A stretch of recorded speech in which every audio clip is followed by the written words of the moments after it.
for paints, most people think about them in terms of just appearance, trying to make things look a certain color, but really most of the time when you're using a paint, you're actually trying to protect whatever it is that you're painting on top of.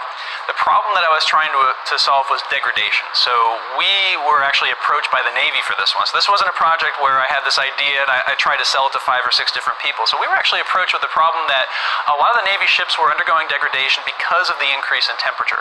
So depending on where part of the world they're operating in direct sunlight, the surfaces of those ships can get very hot on the deck. You can imagine just for the people that are working on the deck that's a problem, but there's the energy costs that they're worried about for air conditioning, for keeping the inside of the ships cool, but the bigger problem was actually degradation of the ship itself. And so if you think about the classic Arrhenius equation, if you increase the temperature by 10 degrees Celsius, you more or less double your reaction rate. And so you think all the different things that you do in a coating to try to improve the property so that you can protect the underlying material, you almost negate those just by the fact that it's heating up.